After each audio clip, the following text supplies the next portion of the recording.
Nguyên tác như ý truyện, lệnh phi được phong phi khi chưa sinh con, gia quý phi hiểu lầm kế hậu.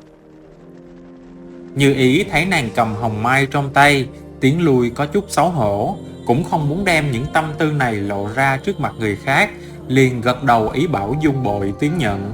Hoàng đế mỉm cười, ý bảo nàng ngồi xuống bên cạnh hắn. Mai Tần và Khánh quý nhân đánh đàn sướng khúc, quả thật có tâm, nàng lại có thể dung tình vu cảnh, đi tìm hoa mai trong tháng 3 này, quả thật hiếm có.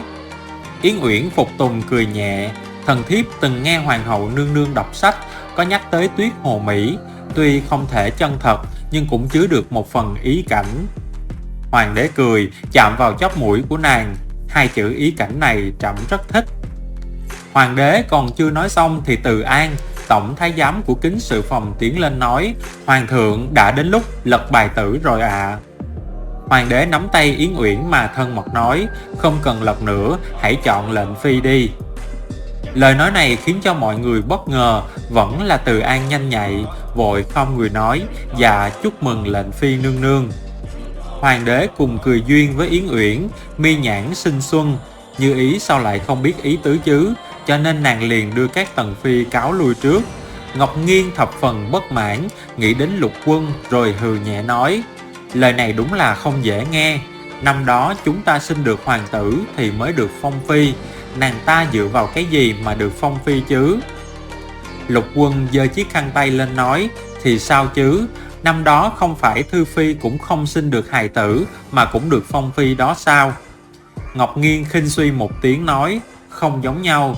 Thư Phi có xuất thân quý tộc Mãn Châu Kỳ, lại được tự tay Thái hậu tiến cử, được hoàng thượng nhiều năm sủng ái. Lệnh Phi có xuất thân Hán Quân Kỳ, Hạ Ngũ Kỳ, thì sao có thể so được với Thư Phi chứ? Lục Quân nói: so hay không so, rốt cuộc cũng là người nhận được ân sủng hoàng thượng. Đêm nay Thái hậu thay Mai Tần và Khánh quý nhân mà tốn một phen tâm ý, cuối cùng lại là bọ ngựa bắt ve, chim sẻ rình sao, tạo cơ hội cho lệnh phi. Phải nói thêm ở đây, bọ ngựa bắt ve, chim sẻ rình sao được lấy từ điển tích thời Xuân Thu, có vị vua là Ngô Vương cực kỳ ngang ngược, không có đại thần nào dám khuyên can, vì mỗi lần khuyên can sẽ bị chém đầu. Một lần Ngô Vương muốn tấn công nước Sở, các đại thần thì rất lo lắng, vì sợ khi nước Ngô tấn công nước Sở thì sẽ có nước khác lớn hơn tấn công nước Ngô, và nước Ngô sẽ bị mất nước. Ai ai cũng sợ nhưng không dám khuyên can. Trong các đại thần có một người tính tình cương trực, nhìn thấy chuyện đó thì không phải phiền lòng.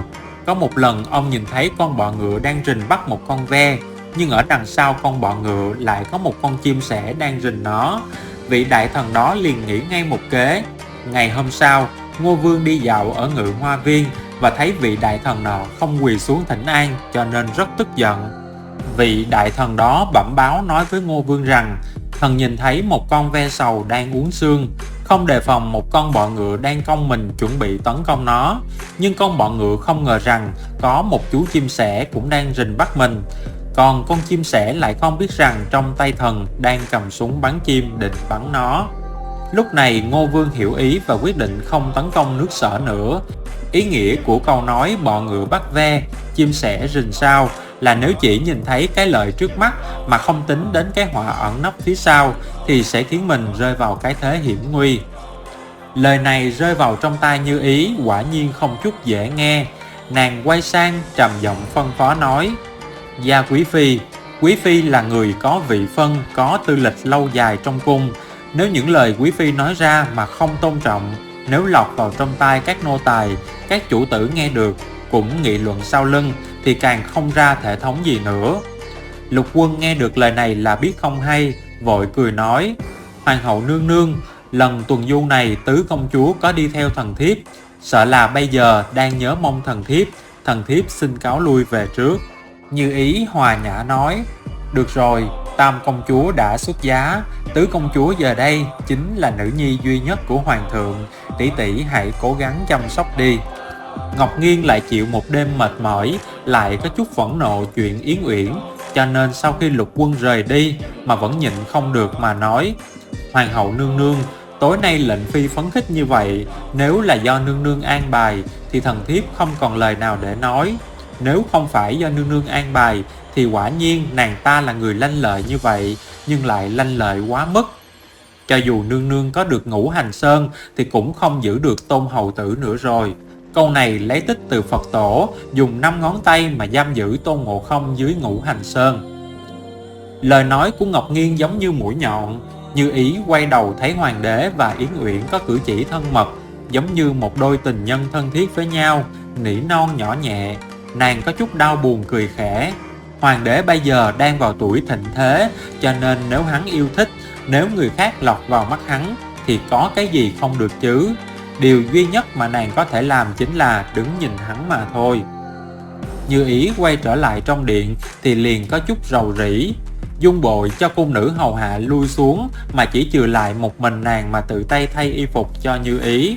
Nàng nhẹ nhàng vuốt ve bàn tay Như Ý nói: Hoàng hậu nương nương, đêm nay Gia Quý Phi đã nói những điều không lọt được tai, nhưng mà lời nói không lọt tai đó cũng có chút đạo lý. Lệnh Phi nương nương vẫn hay lui tới thân mật với Dực Khôn cung. Nếu nàng ta muốn nhận được nhiều sủng ái thì Hoàng hậu nương nương cũng sẽ thành toàn cho nàng ta. Nhưng vì sao nàng ta bỗng nhiên lại có tâm tư khiến chúng ta bất ngờ như vậy nhỉ? Nô tỳ cho rằng tâm tư Gia Quý Phi sâu đậm, chúng ta vẫn có thể hiểu biết được, nhưng tâm tư của lệnh Phi nương nương quả thật không biết sâu cạn thế nào. Nàng suy nghĩ một lát rồi nói: chỉ là lệnh Phi nương nương nhảy múa xong thì đem hồng mai đến tặng cho nương nương. Có thể thấy được nàng ta vẫn cố kỵ nương nương.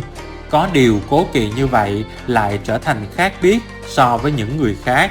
Như Ý từ từ nhắm hai mắt lại rồi chậm rãi nói: cố kỵ kia chỉ là mặt ngoài, nàng ta cũng hiểu biết thế nào để lấy lòng người. Tặng cho bổn cung hồng mai, vừa cho người khác thấy nàng ta vẫn phục tùng bổn cung, mà lại vừa khiến cho hoàng thượng động lòng mà sủng ái nàng ta. Như Ý đang suy nghĩ thì có một tiểu thái giám tên là Thụy Tuệ chạy vào. Thụy Tuệ chính là thái giám hay chạy tới chạy lui kinh thành thay Hải Lan cùng Như Ý truyền tin tức trong cung. Như Ý thấy hắn liền hỏi: sao lại vội vã như vậy? Trong cung xảy ra chuyện gì sao? Du Phi và Thư Phi có khỏe không? Thụy Tuệ vội nói: bẩm hoàng hậu nương nương, từ lúc ngự giá xuất cung đến nay, Ngũ A Ca vẫn hay bị ho khan cảm mạo đứt quãng, không thấy khá hơn chút nào. Du Phi nương nương cảm thấy rất lo lắng, bất đắc dĩ lắm. Du Phi nương nương muốn hỏi hoàng hậu nương nương có thể chiếu cố cho Giang Thái Y hồi kinh không ạ? Như Ý khó xử nói: thánh giá hoàng thượng vẫn luôn được Tề Nhữ Thái Y chiếu cố, còn tất cả chẩn mạch bình an của các vị khác đều phó thác vào Giang Thái Y, nhất thời không thể hồi cung được. Rốt cuộc nàng vẫn sốt ruột. Ngũ A Ca bị bệnh nặng đến mức như vậy sao? Thụy Tuệ nói: không nặng lắm, chỉ là cảm mạo triền miên chưa khỏi, cho nên Du Phi nương nương cảm thấy đau lòng. Còn có... Trong lòng Như Ý căng thẳng: còn có cái gì? Thụy Tuệ nói: còn có Thư Phi nương nương lúc đầu nôn ọe vô cùng, nôn xong thì dạ dày bị đau mà không thể ăn được gì, vì thế người càng ngày càng gầy đi. Lúc trước thì không sao, nhưng bây giờ long thai ngày càng lớn, cho nên trên tay chân Thư Phi nương nương đều sưng phù lên. Nương nương mang long thai, các thái y đều nói do nương nương mắc chứng thận hư, mấy ngày nay đều rụng tóc rất nhiều, từng lọn tóc đều rơi xuống. Du Phi nương nương lo lắng không thôi, cho nên lệnh cho thái y đến xem, nhưng rốt cuộc vẫn không chữa trị được. Hài tử thế nào? Hài tử có chuyện gì hay không? Thụy Tuệ vội tươi cười: nương nương an tâm, mọi chuyện đều tốt.